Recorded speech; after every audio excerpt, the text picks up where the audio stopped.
Hey, how's everyone doing today? This is the fourth podcast Yeah, yep. that Four. I've uploaded, Right. and this is gonna be a very different podcast because unfortunately we lost a legend recently. A great man. Stan Lee, Stan the Man Lee, the one who started Marvel in the first place, who created these characters, Spider-Man, Hulk, what have you, everything. It's just hard to point out a Marvel character that he didn't create. Exactly. It's like so many. Like it's so hard to take in. Like once I saw the news, I'm like, oh no, this cannot be true, man. This better be a fucking out of season April Fool's joke or something. But it wasn't. I, Which was you texted me while I was at work. I got the text and I had just gone outside, to get a little air, and I looked at the text, and when I looked at the article, like it's just the immediate thought when someone like Stan Lee is gone, the immediate thought is that it's fake, and I immediately was like, I can't trust this. I got to look into it, and exactly. the more I looked into it, the sadder I got, and the thing is like, dude, I'm an emotional guy, and but for the most part, I'm able to keep my composure, but I couldn't, and I just started crying. I got myself together and I went back inside, and my girlfriend who works with me, when I came back inside, she was like, "Are you okay? Is everything okay?" And I was like, "No, something fucking terrible just happened to the world." Damn. It's you know what I hate the most as far as like like you ever see those posts where like someone makes a fake rest in peace post where it looks like it's a rest in peace post but it's not. Yeah. It's like Mark Hamill has slept peacefully, is resting peacefully in his bed right now. He's sleeping. And he'll wake up tomorrow or some shit. I don't know. Like I hate when that happens. I know. It's like they did the same thing with Harrison Ford, and it's like, oh, you motherfuckers. But I was like, please let that be the case with this. And it's like, no. But at the same time, it's like he's been going through a lot physically, and he's like 95. So and that's not that I didn't want it to happen, but it was like inevitable. There was a lot of stuff going on towards the end, and for me at least, I kind of just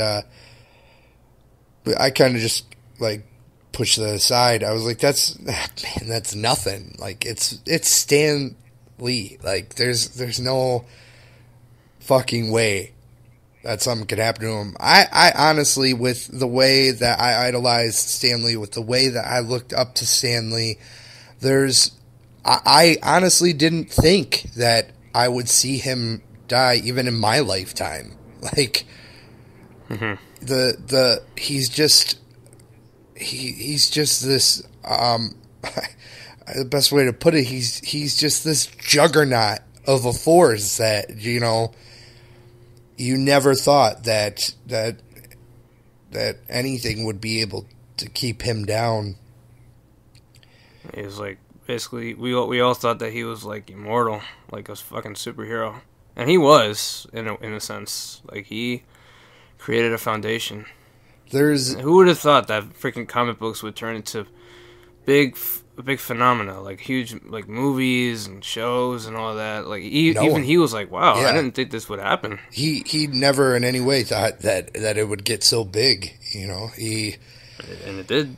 Jotted down some ideas. He came out with a few characters, and the next thing you know, this man was on top of the world. and I can do nothing but applaud him for it, because he did so much good in his time. He did so much to shape and mold people. The person that I am today is who I am who I am today because of Marvel Comics, because of the morals that I got, because of the way that the stories were told and the way that they played out. I wanted to be the good guy. I wanted to be this, I wanted to be a Marvel hero. And he did that. He helped shape me to who I am today. It's just... it's like... Yeah. It's very heartbreaking to know that this happened. Just, Yeah, I put this out there. This is one of the views. This is one of the things that I have. One of the things that I've been seeing, even like that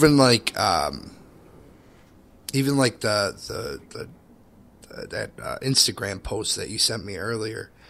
But I've been seeing it. I've been seeing it all over.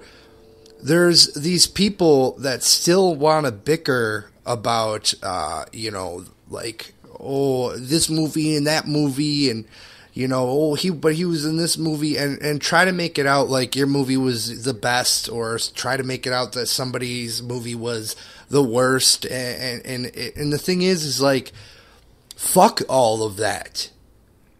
Yeah. Forget any of that.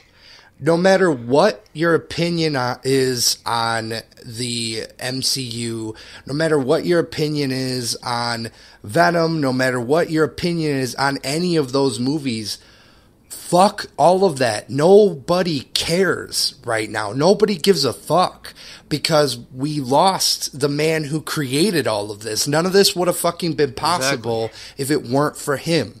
And my thing is this. There might have been movies that I didn't like. There may have been movies that I was like, that's not that great, But I put all of that aside right now, and I was thinking about this the other day. No matter how crappy those movies might have been, or no matter how stupid I thought they were, Stan Lee was there. He was in them. Exactly. And he fucking supported his 100% because that's what he cared about. He cared about being together. He didn't care about if this movie was shit or not. He didn't care about if he thought this was going to be successful or if it wasn't. He was in them. And he backed them 100% because that's just the type of fucking guy that he is. And I feel like all of us should try to emulate that type of character. Like we need to have this togetherness. Like AJ, you are primarily a Marvel movie fan, and I am primarily a comic book fan, and there's comic book people out there who look at the people who only know about the movies, and they're like, oh, you just know about the movies. You're not a true fan. And to them people, I say, fuck off. Like, seriously, like, eat a dick, because this isn't what it's meant to be. I give props to the people who are into the movies. You know why? Because the movies have become such an expanded universe just as much as the comics have. Exactly. There's stuff that people follow in the movies that I myself don't even follow. And like you know shit about the movies sometimes more than I do. And I give you props for that because you love it and you want to learn more about what you love. And that in no way makes you different from me. You are a Marvel fan. I am a Marvel fan, no matter how it comes about. And that was, like one of the main messages that Stan Lee cared about. We're part of this, this humankind. This is who we are. We need to stick together. And that's one thing that I appreciate the most. But it's just people need to stop trying to, use this man's passing as a way to set a divide, because that's not what we need at this point right now. This isn't what it was meant to be, and this surely isn't the reason that he passed on. Yeah, and the thing that might frustrate me the most is like, one person, Stan Lee hasn't been in every single Marvel movie, and everyone's like, the movie shit if Stan Lee isn't in it. like Fantastic and Daredevil, I don't think he was in those, but right, just because he wasn't in it doesn't make it shit automatically. I mean, it may be shit, but that doesn't mean he can't make it better. I mean, right? It's just the shit they try to say to antagonize and shit is just ridiculous. Like, you don't, like, just keep the memory alive. Don't try to destroy it by saying all this shit. Right. My thing is this: I might not be a fan of Fantastic, right? I might not be a fan of that. I might not be a fan of some of the X-Men movies that have come out. I might not have been a fan of, some of the older Marvel movies or whatever. But the thing is, there are people who are fans of them, right? And I, in no way, think that they're any less of fans. Because if you like the new Fantastic Four movie, if you liked that movie, more props to you, because I want more people to like Fantastic Four than less. Because exactly. Who's to say that some kid or some middle-aged person, whoever, whatever age, whatever race, whatever creed, who's to say that they didn't go see that movie? Who's to say that they didn't like that movie? And who's to say that that movie didn't inspire them to start digging into who the Fantastic Four actually are? If you want to be a fan of the Fantastic Four, be a fan of the Fantastic Four. If you want to be a fan of all of the X-Men movies, be a fan of all the X-Men movies. Because in retrospect, when you look back, when you look at what it really means, it means that you're a fan of Fantastic Four, that you're a fan of the X-Men. That's all that matters to me. Yeah, the more the merrier, right? The more people Right. love certain things, And there's no reason for people to get down on other people because they like movies that could be considered, quote unquote, shit. There's no reason to get down on those people because, and I see this a lot through fandoms. It's like, why would you get down on that person? If you love the Fantastic Four, if you were just the most diehard fan of the Fantastic Four, why would you discourage somebody else in becoming a fan of them? You think it would be something that you would enjoy seeing. That would be a reason to rejoice that finally somebody has come along and they are in the same fandom as you. like I'm just glad it isn't as divided as like something as Right. like the Star Wars fan base, where they just try as hard as they can to tear it down. I mean, regardless of what people will think, if they express their opinions on the franchise in a certain way, then I don't have a problem with how they feel about it. But you just don't put people down, which is what a lot of Star Wars fans do. They'd say, "You shouldn't like this movie because it's shit. You're a degenerate." No, fuck off. Right. It's same thing with Venom. It's like, if you don't like this movie, you're not a fan. Like, dude, it's like, honestly, that movie doesn't really represent Venom well. But I'm not gonna put the ones who love it down. Right. You know? If you want to be a fan of it, be a fan of it. I'm a huge fan of Venom. I am a diehard fan of Venom.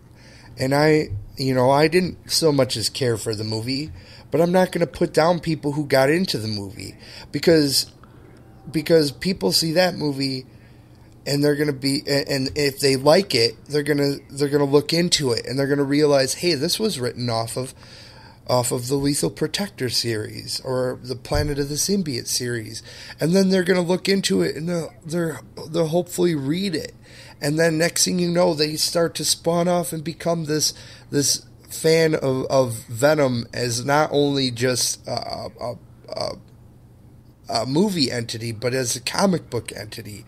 And right. By all means, after seeing this movie, oh sorry. No, go ahead. Here's what the only good thing that could come out of that movie, other than Stanley's cameo, where he says, "Don't give up on that girl, either of you." That was the best though. But the only other good thing about this movie is that, like you said, after seeing it, people will want to probably read a comic or and look up his story, and then they might be like, "Man, this is a very interesting character. Like, what did the movie do? This comic is amazing." He it's just the fact that these stories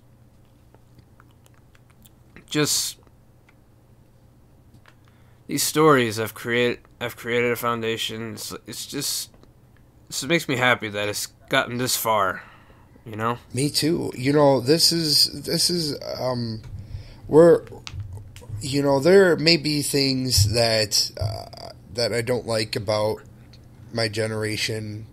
There may be things that, you know, I think are silly about my generation. But if it's one thing that I can appreciate about my generation is that things that used to be looked down upon are becoming more important than they used to be. You know, it used to be silly for you to read comics. You know, I used to get made fun of when I was in middle school, and I would be reading a comic book or something at lunch or whatever. I used to get made fun of for it. Really? Yeah, people used to make a joke out of me all the time, man. When I was in 7th grade, when I was in 6th grade, it really wasn't nothing. I'm still kind of transitioning, but when I was in 7th grade, 8th grade, even my freshman year of high school, and I would read comic books, I was made fun of for it. I was, you know, look at this 14-year-old kid still reading comic books type shit. And, you know, people would come up to me as I would be reading my comics, and they'd have this little condescending, you know, Spider-Man's not real, right? And I'm like, yeah, so I'm like, it's like fuck off, like, you know, fucking Britney's auto-tuned, right? Like, I don't know, but you know, it's like, come on, man, don't fucking come up to me. I wanted to enjoy myself, but I was fucking made fun of. I was, you know, it was just one of the things. I was like shunned. I was set aside with. I don't know if you had this, at your school or anything, but I was set aside with the kids who played Yu-Gi-Oh cards, basically. I see. yeah, you know, so I was bungled in this category here. You know, just like the kids who would read anime and stuff would get made fun of. I just was put in this category of like, oh, look at this 14-year-old who still believes in Spider-Man. Like, I actually believed he was real. I didn't. And, you know, and it's tough to tell people like, oh, well, you know, actually I read these comics to escape your dumb ass. Like, you know, so like I used to get made fun of for it. You know, I used to get made fun of for playing video games. Like, really? Yeah, dude. When I was in high school, kids would make fun of me all the time. Like if there were kids outside or whatever, and they were like, oh, like you know, we're going over this place or whatever. Do you want to come? And you know, for the most part, you know, I live in bumfuck nowhere, so there's really nothing to do except get in trouble. And I wasn't really trying to get in trouble at that point in my life, you know. I mean, I did later on, but at that point in my life, I wasn't trying to get in trouble. So when kids would be like, oh, hey, we're going to go to Walmart, you want to come with or whatever, and more than likely it just meant, go steal shit from Walmart, and especially if they're inviting you and they've never invited you before, you're more than likely going to be the fucking patsy for their mission, So my thing is like, nah, I'm good. I'm going to go home and, play some games. And it used to be like, oh, you fucking can't be part of the real world. You got to go play video. I used to get ridiculed for it. Like, so people used to make fun of me all the time. They used to make fun of my friends all the time because we wanted to play Super Nintendo and not fucking, oh my God. Yeah. But we've come, but the generation now has come to a point where that stuff isn't looked at as stupid anymore. It's in the norm. It's everyone talks about it. Everyone knows about it. Everyone's like, "Oh, you watch superhero movies? Cool. That's all right. Nothing wrong with that." Right. It just and like it's not even saying like, oh, it's a cool thing to do now, but even saying the fact that people understand it as an actual hobby. If you tell somebody, oh yeah, I read comic books, they're like, hey man, that's cool. Or if you tell people that you're a gamer, people are like, oh, that's awesome. And for the most part, there's people, it's funny because nowadays there's people who struggle to like seem like they're on the same level as you with gaming. They'll be like, you're like, yeah, I'm I play games a lot, because I never just go up to somebody and say, I'm a gamer, you know what I mean? But I'll be like, yeah, man, right. I play video games all the time. And it's funny because people always be like, oh, you ever play that game called Skyrim? And I'm like, oh my God, yeah! Everyone's trying to compete for the for the better games and the better fans. It's gone to the point of people making fun of you to people trying to like trying to relate with you. So like it's kind of great now. It's kind of it's kind of flipped around, and I think it's great. But besides all that, here's what I would like to do. So I got a question for you, and then after you answer the question, I will also answer the question. Okay, so all right. When was your first Marvel experience, and what kept you going in it? Well, I barely remember it, but the very first comic book movie I've ever watched was X-Men, back in 2000. Okay. I barely remember what I felt about it. Right. Like and then I stumbled across Spider-Man, and I kind of remember it a bit better than X-Men. Because it was like a kid-friendly thing. It was about a kid who was like being picked on in school, and it's like, oh, this is fun. And then he gets the girl at the end of the movie. Well, not really, but it's like he becomes Spider-Man, and I'm like, oh, this is cool, Spider-Man. Like, I want to be Spider-Man. Right. Like, that was me when I was a kid.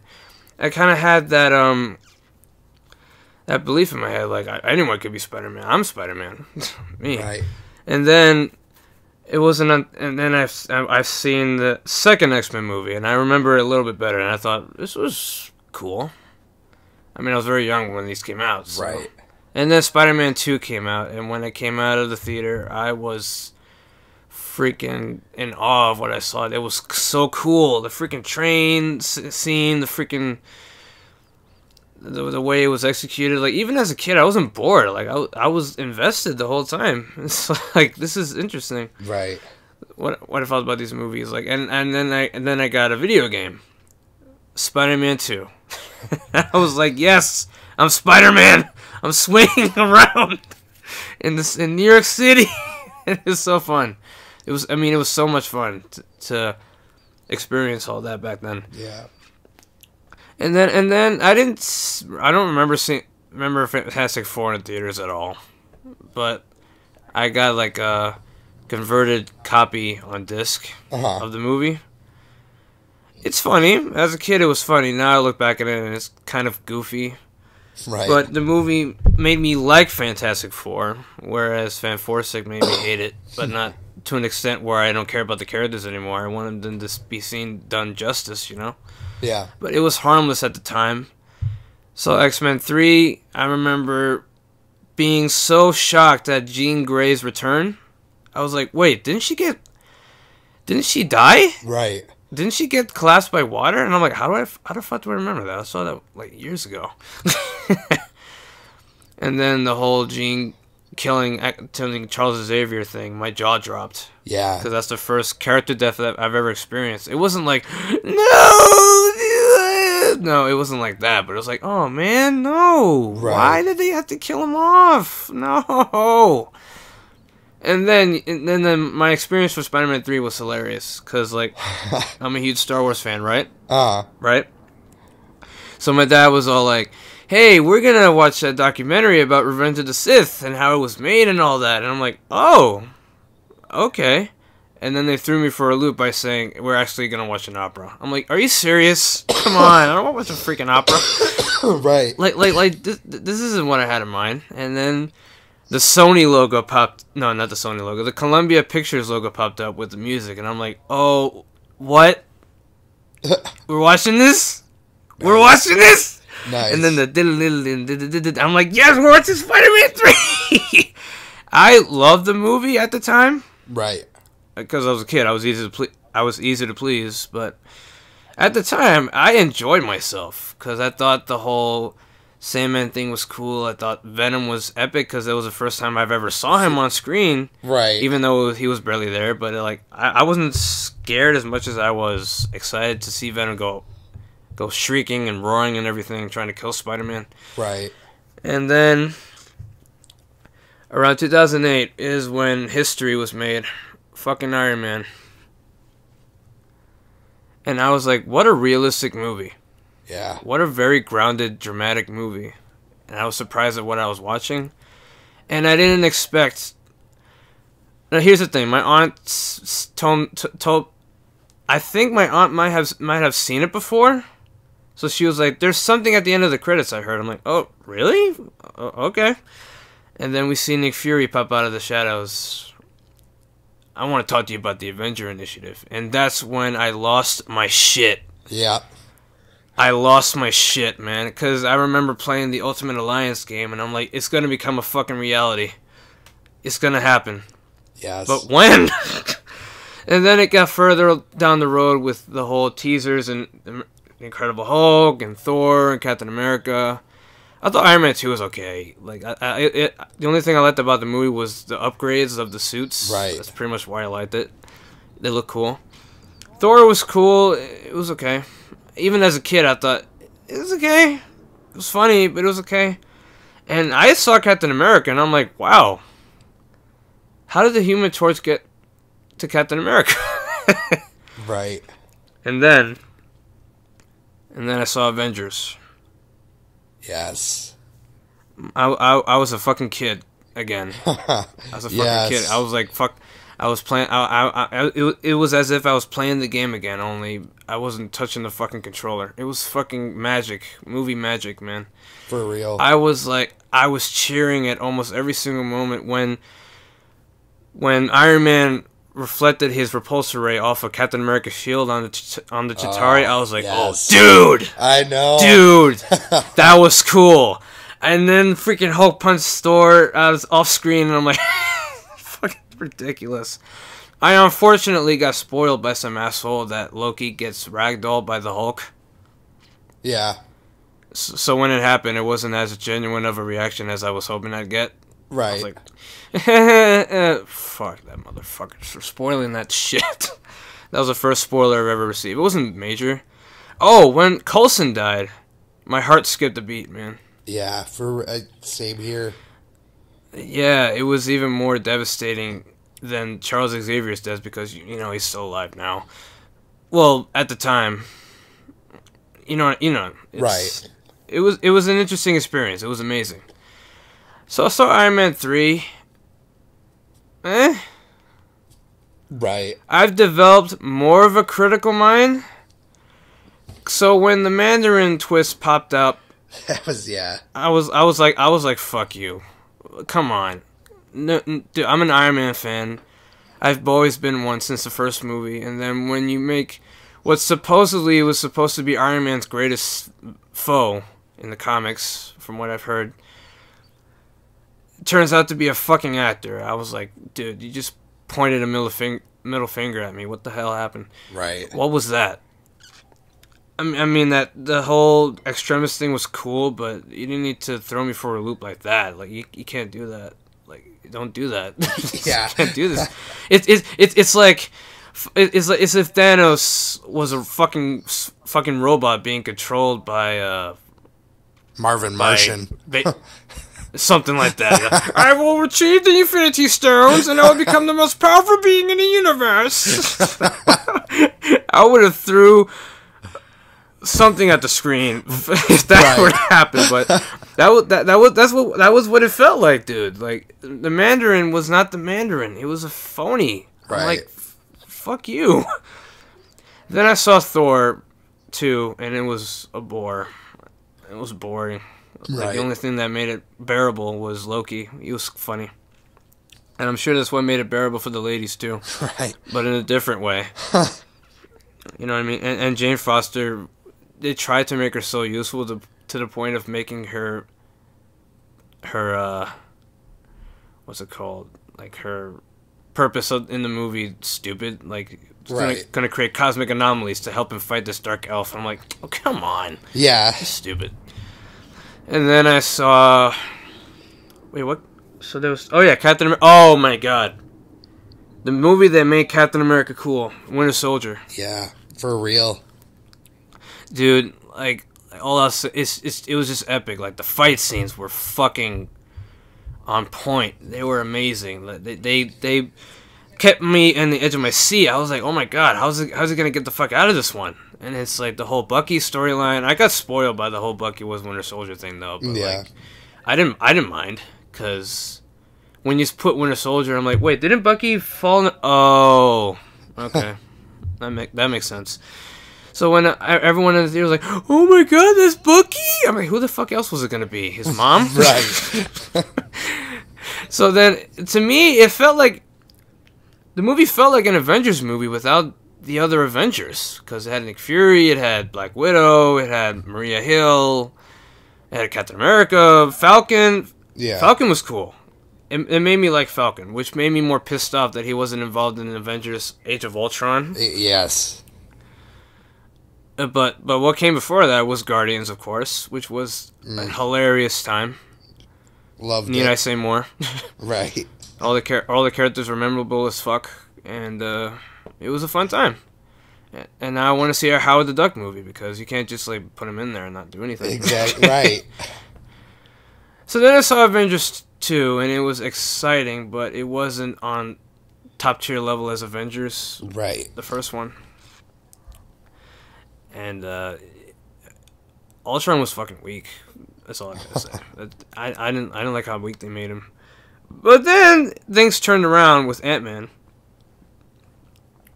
Ant-Man was funny. So then Phase 2 ended, right? And then Phase 3 was where it got better. Yeah. And like my favorite Stanley cameo was when he went, "Are you Tony Stank?" And then Rhodey's like, "Yeah, this is Tony Stank." Yep. It was fucking epic, man. Civil War was good. Doctor Strange was really good. It was like, dude, I like how most of these movies bring out their characters their first time on screen. They do it justice. Doctor Strange, I loved it, but I wish it was longer. Yeah.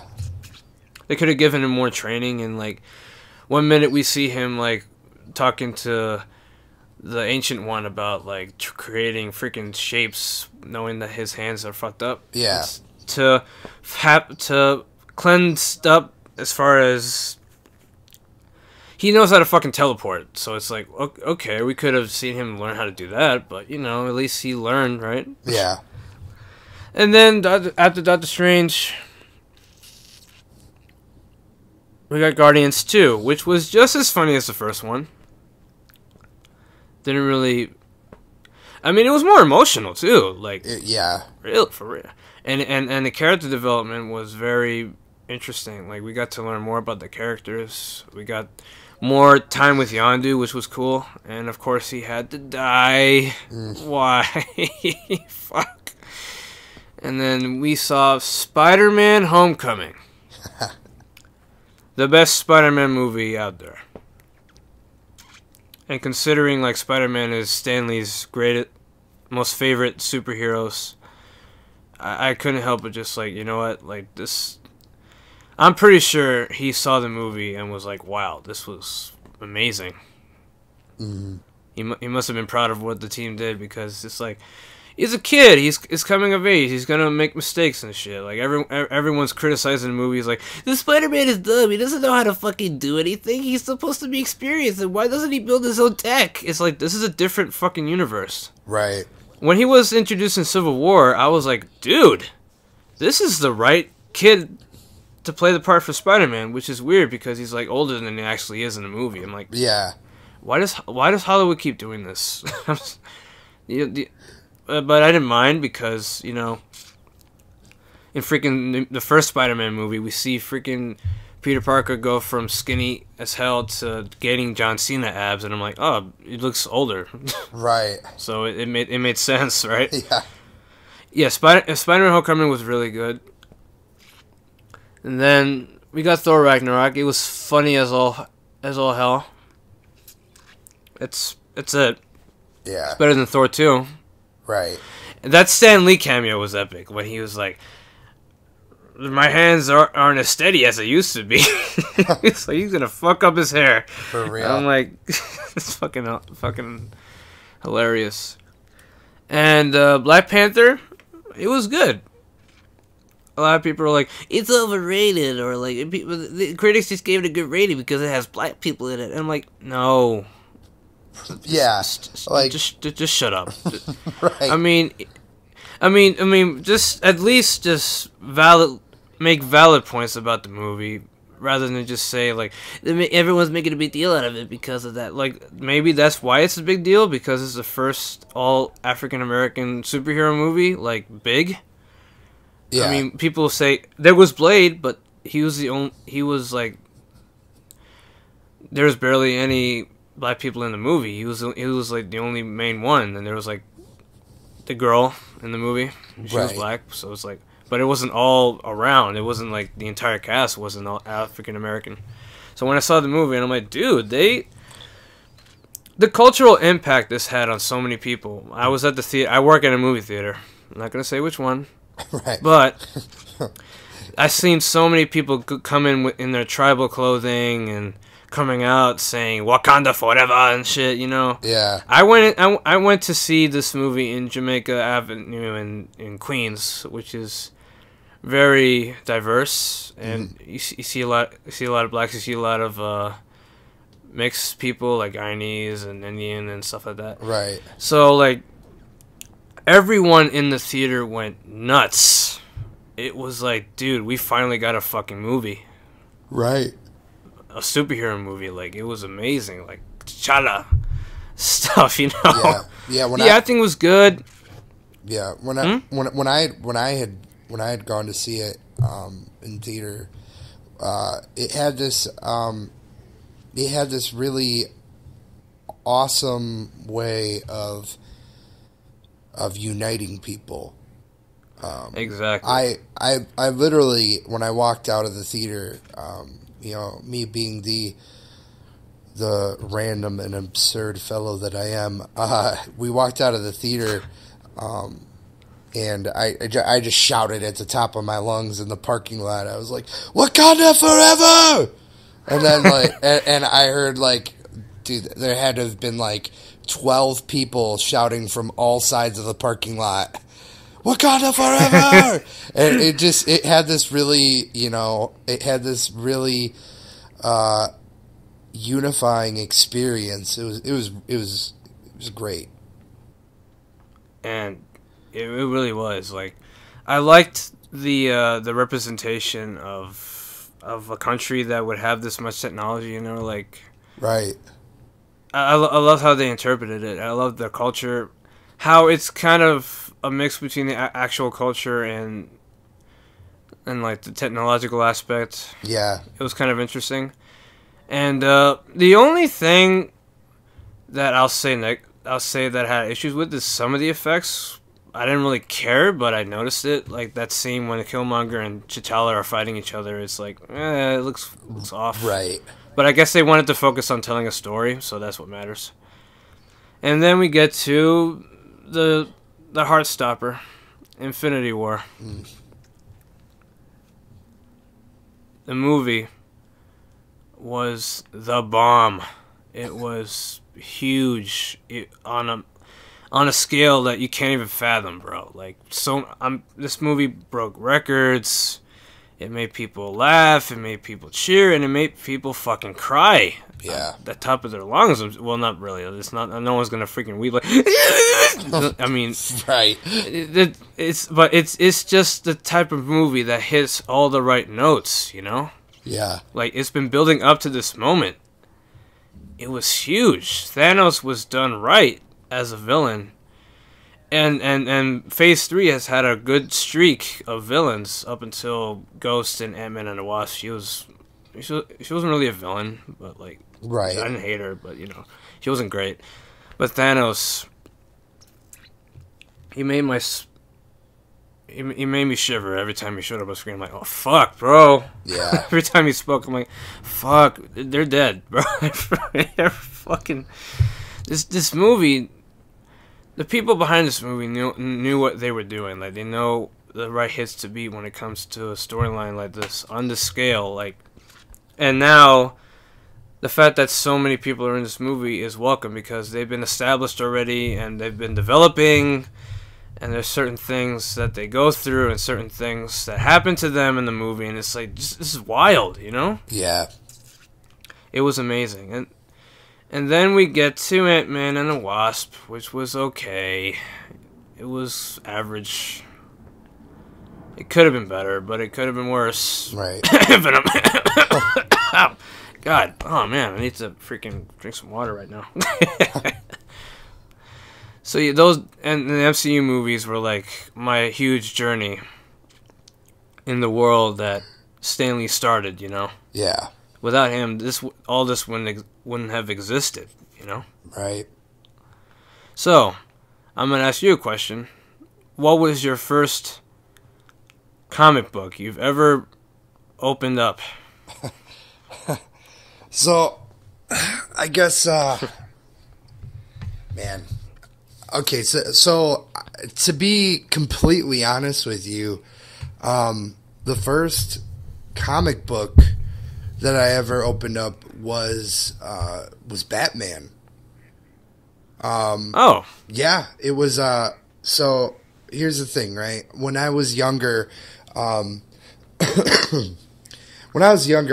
grew up in a very, very, very staunch religious household, and I didn't get access to as many things as I would have liked to have access to.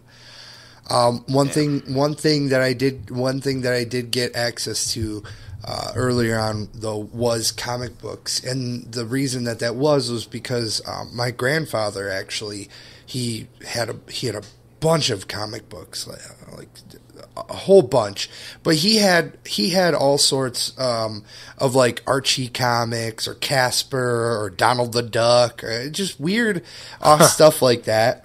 And you know, it didn't really wait, Donald the Duck? Donald Duck, yeah, like yeah. It wasn't Howard Duck, right? It wasn't. There were Donald Duck comics. Yeah. Really? Yep. Interesting. Yeah.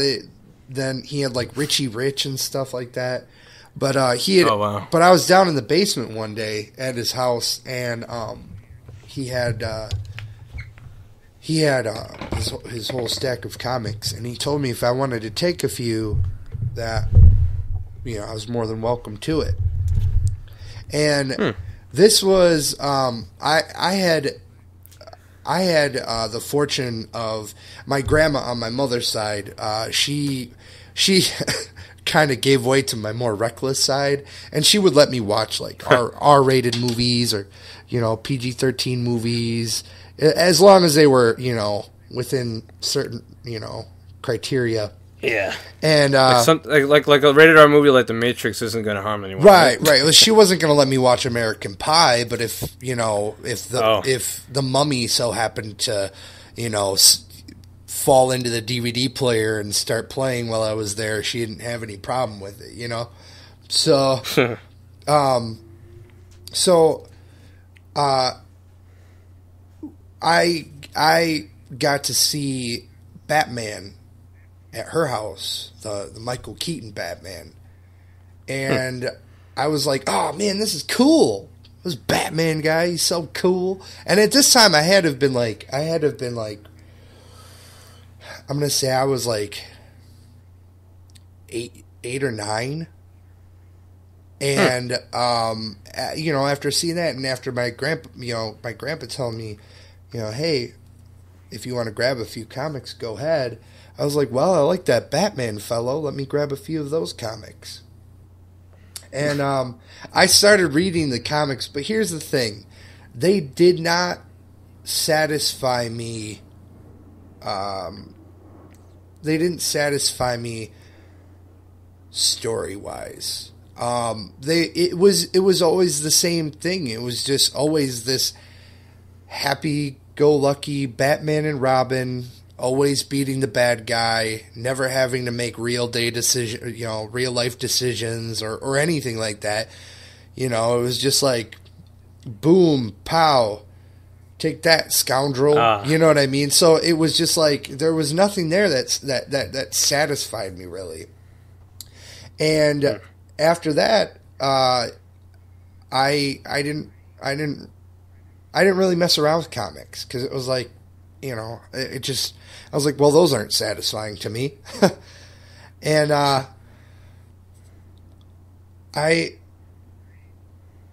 as a kid, you know, you see stuff all over, and I would see Spider-Man, you know, all over the place. Or, you know, I would see, well, at least to me, it seemed like I would see him all over the place, you know.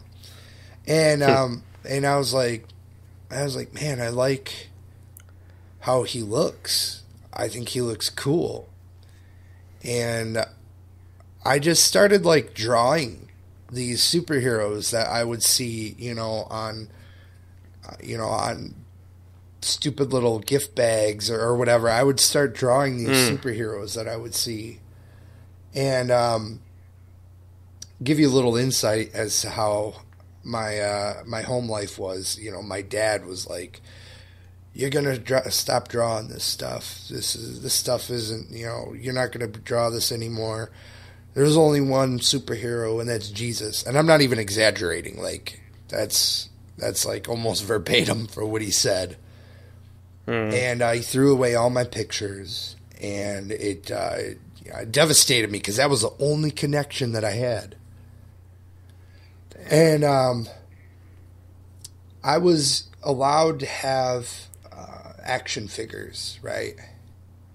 And that was cool. That was, you know, that was all right. That was an okay thing to have action figures. And I found this way, because I was scared to say, hey, can we go to a comic shop? Because who knows what the response would have been, you know? But I found this way. I found this unique way of getting comic books. And it was Marvel Legends action figures. Because when Toy Biz owned the company, when they would come out with an action figure, each action figure had a reproduction comic that came with it. So I would ask for these action figures, and I would get the comic books that come with them, and I would read the comic books, almost to the point of I didn't care about the action figure. I just wanted the comic book. And after a while, my parents started to see that, okay, this kid likes comic books, you know. So it kind of became a thing where as long as I had some of my own money from my allowance, that I could buy comic books, like, because my parents would go to antique shops and stuff like that a lot. So the first comic book that I ever got that actually meant something to me, it was just a random Spectacular Spider-Man, and I opened it up, and I read it, and I thought it was amazing. And then after that is when I got the comic book that meant the most to me, and that was something that my grandpa had ended up buying for me. It was at Barnes and Noble, and they had a compilation of Spider-Man, Amazing Fantasy number 15, all the way up to Amazing Spider-Man number 10. And it was all of the original comics, and it's all where Spider-Man started. And I read through that thing over 40 times. I read through that thing.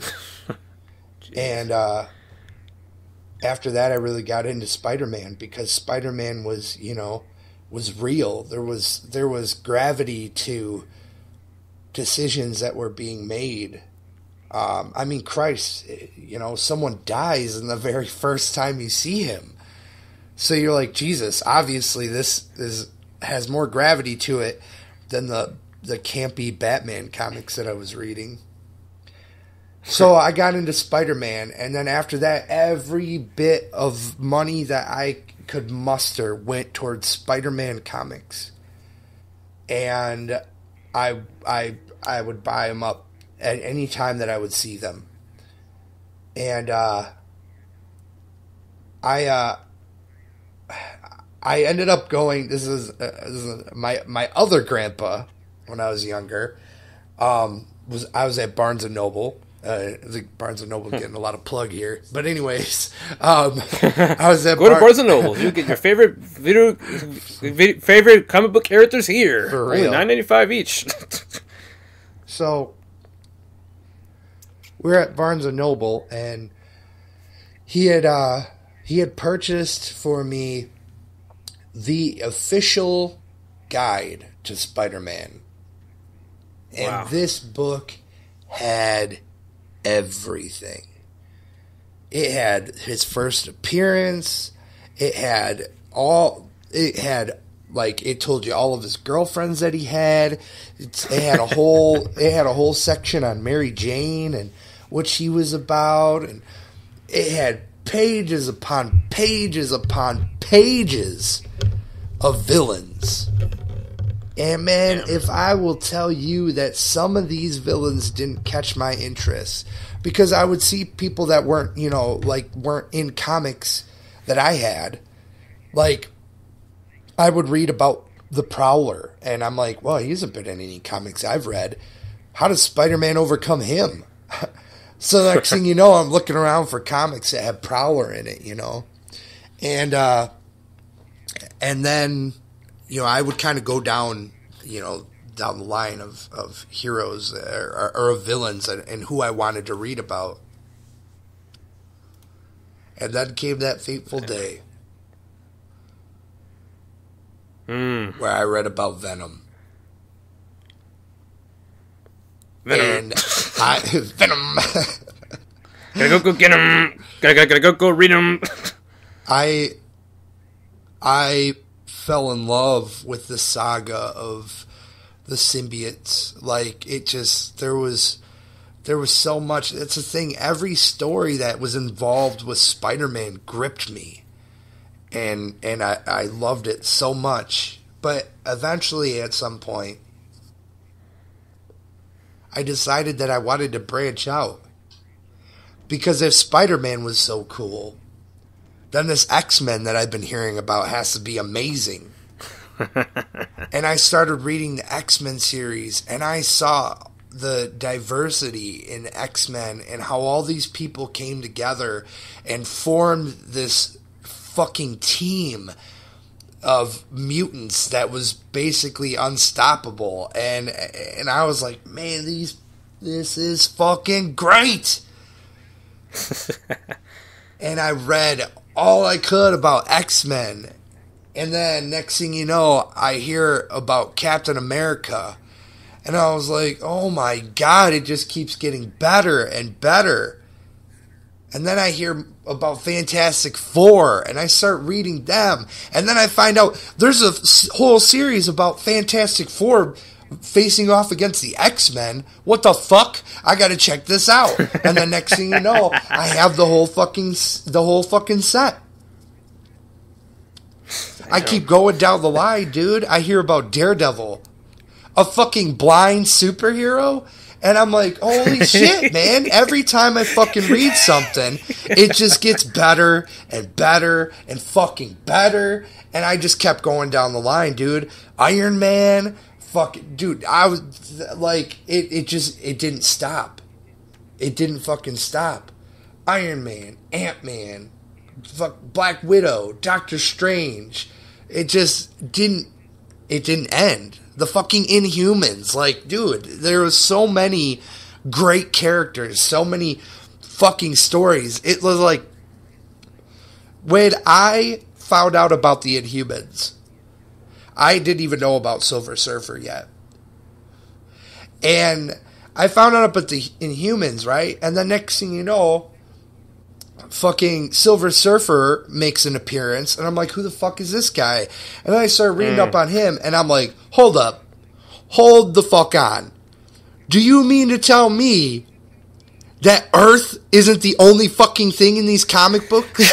That this expands to the fucking cosmos? And I was, that's it, man. They had me. Marvel Comics had me forever. And there was no fucking way that they were ever going to lose their grip.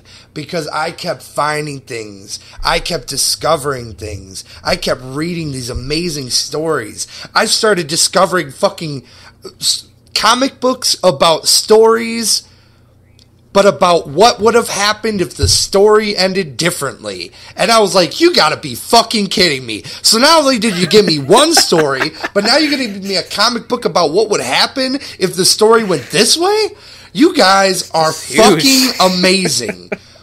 They did so much amazing shit in the comics. They had me. They had me since day one, but I didn't fucking realize it. I read these comics. I learned the fucking stories of these comics. I fucking witnessed the morals of the comics. And these heroes that didn't even exist made me want to be a better person. You know, there's plenty of people who could, you know, back in my day, who could have looked and been like, man, that Brett Favre really makes me want to be a better person. Whereas me, I'm like, yo, that fucking Peter Parker really makes me want to be a fucking better person. Like, it just, there was so much to the Marvel Universe, and there's so much that had me hooked. This fucking universe created by a few brilliant guys. And it's like, holy fuck, man. How did I not just come out of the fucking womb wearing a Spider-Man costume? I started reading the comics, and I started living my life like I was in the comics.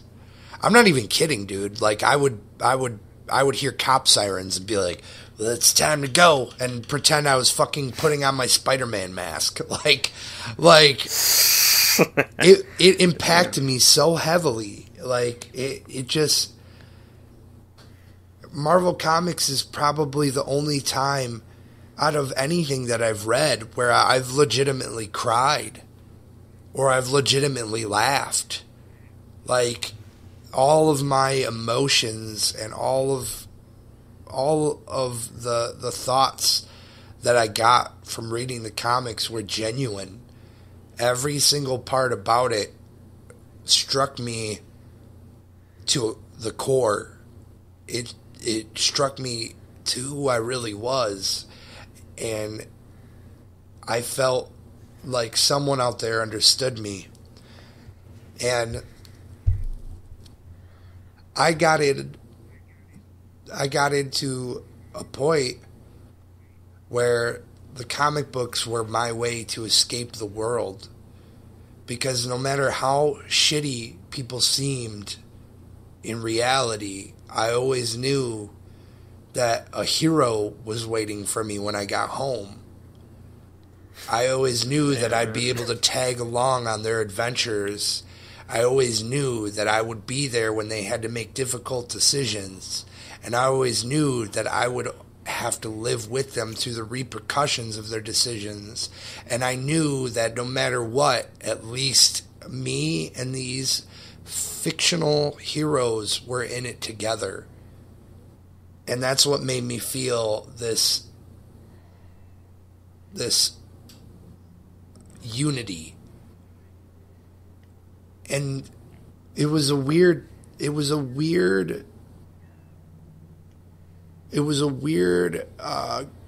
epiphany I had reading these comics, that I realized that even the villains were human. And it made my everyday life just a little more bearable, because if Dr. Octopus was a human at one point, if he was a genuinely nice guy at one point that just took a wrong turn somewhere down the road, then that means the dude at school that was being a dick to me was genuinely a nice guy at one point, and something just went wrong and he turned into an asshole down the road, and it made it more acceptable for me. It made me say, you know what? This guy is just human. Just like everybody else is human. Just like everybody else has gone through some shit and they all handle it differently. It gave me a unique perspective and a way to look at things. And I carried that on my whole life. Every bit of Marvel Comics is entangled with my DNA and who I am and what I am today.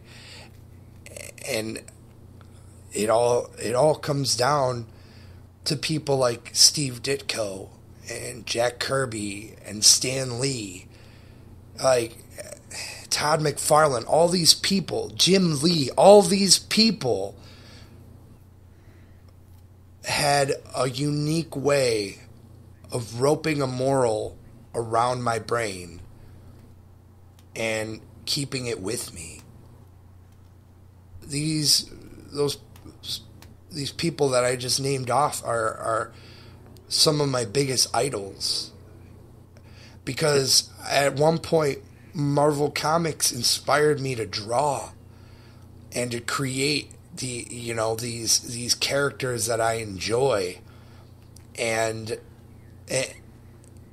make them into my own thing. It gave me an outlook on people too, to never judge a book by its cover. You know, it came to the point where where I would think to myself, if I saw Storm out in public, you know, I'd probably be like, you know, whatever, you know, or I'd be like, oh, look at this lady with her pure white hair, you know, something stupid like that, you know. But now it's come to the point where I've read X-Men comics and I look at some lady walking down the street and I'm like, man, she could be a fucking badass and I wouldn't even know it.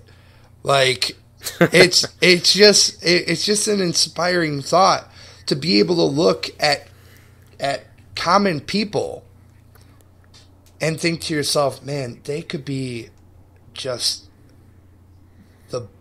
the biggest fucking badass that this world has ever seen. To look at average people and say, who knows what hero this person is? Who knows how heroic they are? It's inspired this view on the world for me where I could look at anybody and they could be a fucking hero.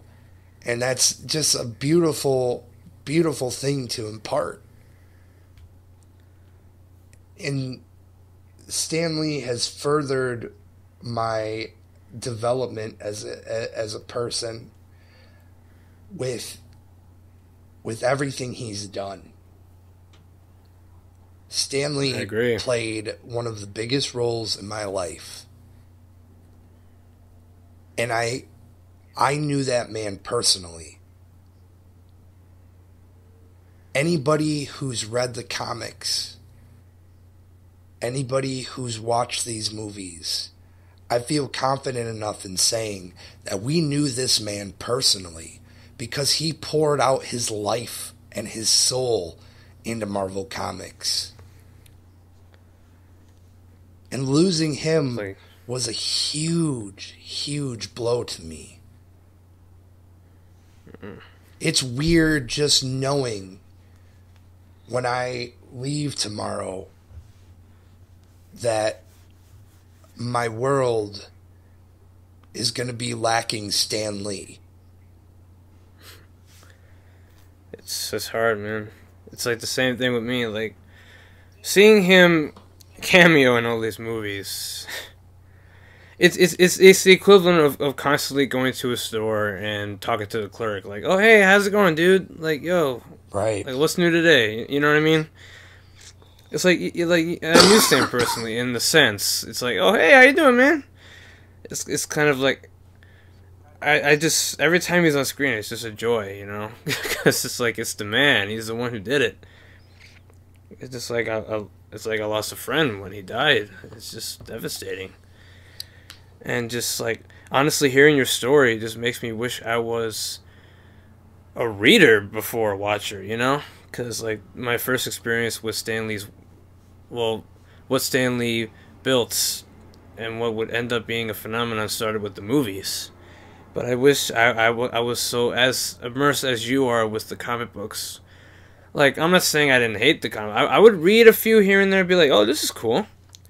But it just, I wish I had that same experience. Like, oh my god, like, this is, like, next level. Like, the fuck?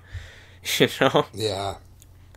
So, to end this on a, I'll end, I'll just say this. Stan was the man, and he always will be. He'll always be a legend. He'll always be a superhero to me, and to all of us, you know? I agree. I leave with this parting statement. From the Fantastic Four to the X-Men to the Avengers to Spider-Man, the man created a world to show the world that we can live as one. There was unity throughout everything that he did. There was morals to every story. And everything that he created for countless generations. Because although Stan Lee might be gone in his physical form, his legend will precede billions. There's not one person that you could probably talk to today, tomorrow, a month from now, who's going to say, who's Stan Lee? Exactly. Everyone's going to know who he is. And I guarantee you that it will be centuries before this man, before his legacy dies. And I hate to see the world that doesn't have Stan Lee still in it. Yeah, it's gonna take some getting used to, but it's gonna be long. It's gonna be way, way down the road until that happens. It really is. But the man lives on in the cosmos, through the stars, and he's taken his seat among the Watchers. Telling the stories. about that one time that he was a postman? I think the best way to end off is I'll tell you my favorite Stan Lee cameo was Fantastic Four. I think it was. I'm pretty sure it was the sequel. When he was walking up to the wedding, and the guy goes, I know. Guy goes, name, and he says, I should be on that list. And he says, name, and he says, Stan Lee. And they're like, nice try, fellow. It's like, oh, no, I'm Stan Lee. I think it's just a perfect message to say that Stan Lee's reputation and legacy is so profound that you wouldn't even be able to believe that Stan Lee is Stan Lee. And the cameo that I'd say I love the most, I mean, the ones I love the most are mostly in the MCU, but the one I love the most is in Spider-Man 3 when he walks up to Peter looking at the LED display saying, Spider-Man got the key to the city. And then Stan Lee goes, I guess one person can make a difference. Enough said. And to be honest, that pretty much applies to him as well. It does. He made a difference. He's that one person. Little egg of knowledge to lay really quick.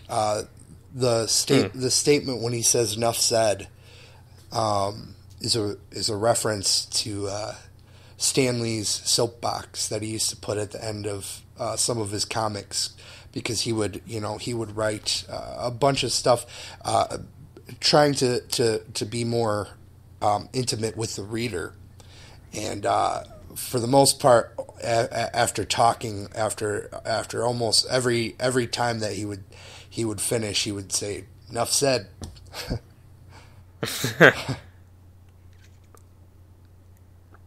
He will be missed. He will be missed, but his legacy will continue to push on, and Stan Lee was one of the greatest to walk among us. Enough said. Enough said. All right, everyone. I hope you've enjoyed this little podcast. And keep the memory of Stan Lee alive. Keep it strong and keep it pure. Excelsior. Excelsior!